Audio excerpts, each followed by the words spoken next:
queridos, eu sou a professora Cristina Braga. Nós estamos conversando aqui sobre informações muito simples, muito básicas, sobre alguns aspectos da língua. E vamos começar agora um assunto que eu amo, né? Que é sintaxe. Sintaxe, gente, é tudo dentro da língua portuguesa, né? Eu sou suspeita para dizer. Então, a sintaxe, ela vai cuidar da organização das palavras dentro de uma oração. Oração é essa que vai formar um texto, né? Então, todos nós precisamos dela, mesmo que não saibamos que estamos lidando com ela. Então, vamos lá? Quando você pega qualquer livro, apostila, gramática e começa a estudar sintaxe, vem as informações sobre frase, período e oração. Frase, oração e período, não é isso? A frase, ela pode ser facilmente explicada como qualquer informação que seja passada para alguém com verbo ou sem verbo. Se você disser para alguém assim, não falte amanhã, é uma frase. Se você disser para alguém, estude, é uma frase. Se você disser para alguém, não, é uma frase. Ou então, socorro, é uma frase. Água, é uma frase. Perigo, é uma frase. A frase, então, ela tem um conteúdo de informação, de significado.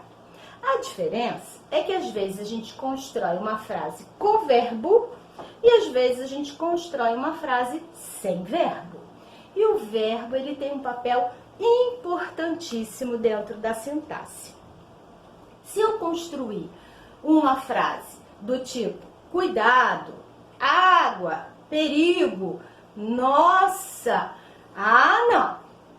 Eu estou construindo frases nominais, frases sem verbo, normalmente chamadas de frase mesmo.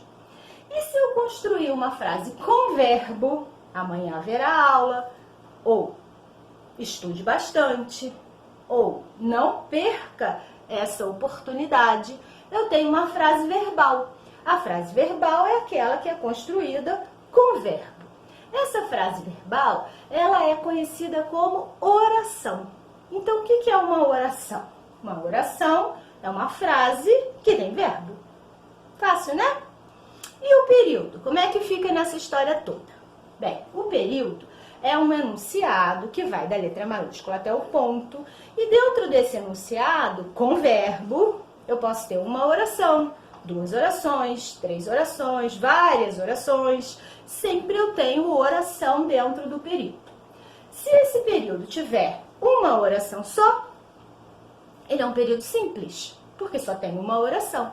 Do tipo, estude bastante, não perca essa oportunidade. Venha amanhã, período simples. Se dentro desse período eu tiver mais de uma oração, 2, 3, não importa. Se eu tiver várias orações, eu tenho um período composto, do tipo, eu quero que você estude bastante. Desejo que o seu resultado seja ótimo. Quando você acordar, telefone para mim. Esses exemplos aparecem com 2 orações. Mas não precisa ser assim, eu posso ter 2, posso ter 3 ou mais. Então, frase, qualquer tipo de construção que consiga transmitir algo a alguém. Se essa frase for construída sem verbo, frase nominal. Se essa frase for construída com verbo, frase verbal, chamada de oração. Período simples, aquele que só tem uma oração. E período composto, aquele que tem mais de uma oração. Muito fácil, né? Vamos então agora passar ao estudo dos termos da oração, né? Ninguém consegue ficar sem estudar os termos da oração. E quando nós começamos isso, encontramos 2 termos ditos essenciais. Nós temos o sujeito e o predicado. O sujeito e o predicado, lado a lado, formam aqueles básicos. elementares, aqueles essenciais, ditos assim, para a formação de uma oração. Mas será que isso é verdade mesmo? Vamos pensar. Eles estudaram bastante. Nós iremos à praia. Você parece feliz. A moça considerou a atitude equivocada. Sujeito e predicado. Realmente, a estrutura da nossa língua é uma estrutura bimembre, né? Muitas situações de frases, de orações com sujeito e predicado. Mas será verdade afirmarmos que são os dois termos essenciais da oração? Se nós tivéssemos de coroá-lo, por exemplo, só um, qual seria o mais importante? Qual seria o indispensável? Qual seria o essencial? O sujeito ou o predicado? Daríamos esse título de essencial ao sujeito ou daríamos esse título de essencial ao predicado? Qual é o seu voto? 1 segundo para pensar. Pensou? Pois é. Na verdade, o termo essencial, indispensável, é o predicado. Certo? Agora a gente tem que começar a estudar para saber por que isso acontece. Vamos lá? Sujeito é aquele termo que aparece na oração, né? Muito frequentemente, facilmente identificado. Então vamos ver? Muito simples. Primeiro exemplo, nós estudaremos o dia todo. Quem é que vai estudar o dia todo? Nós. Os alunos e os pais fizeram um passeio ontem. Quem é que fez um passeio ontem? Os alunos e os pais. No primeiro caso, nós temos um sujeito simples. Por que um sujeito simples? Porque ele só apresenta um núcleo. Ó, nós. Sujeito simples. No segundo caso, temos um sujeito composto. Sujeito composto, os alunos e os pais. Por que um sujeito composto? Porque ele apresenta dois núcleos. Quais são esses núcleos?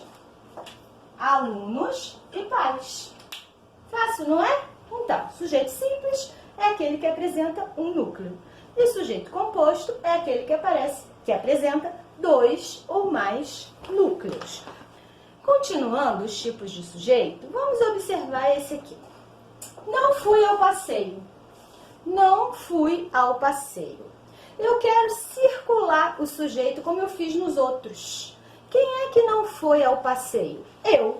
Claro, pela desinência do verbo, eu sei que o sujeito é eu. Eu não fui ao passeio. Só que na hora de circular, eu não encontro. Eu não encontro porque ele não está presente ali na oração. Então, eu sei que o sujeito é eu, mas ele não aparece ali. Como que eu vou fazer então? Posso classificar de simples? Posso classificar de composto? Bem, a gente tem uma outra denominação muito presente aí nos livros e nas apostilas, que é o conhecido sujeito oculto. Que sujeito oculto é esse? Ele também é chamado de desinencial, de implícito, de subentendido, de simples não claro. Dependendo do livro que você estiver estudando ou do site que você estiver pesquisando, você vai encontrar isso. Então, é o famoso sujeito oculto, aquele que aparece escondido. Ele não está ali. Você sabe qual é, só que ele não está ali. Então, classificado como sujeito oculto. Então, guardando aí, já vimos 3 tipos: o simples, o composto e o oculto. Vamos continuar? Vamos a mais alguns exemplos. Olha aquele ali. Roubaram a minha carteira. Quem foi que roubou? Não sei. Não posso afirmar que foram eles, porque pode ter sido uma pessoa só. Então, essa forma verbal na terceira pessoa do plural, sem referência nenhuma anterior, mostra pra gente um outro tipo de sujeito, que é o sujeito indeterminado. Ele é diferente do oculto. No oculto, eu sei quem foi, por exemplo, que praticou aquela ação, mas eu não posso encontrar ali na frase porque está oculto, né? Eu consigo perceber pela desinência do verbo. Aqui no sujeito indeterminado, eu não sei quem foi que praticou aquela ação de roubar, por exemplo.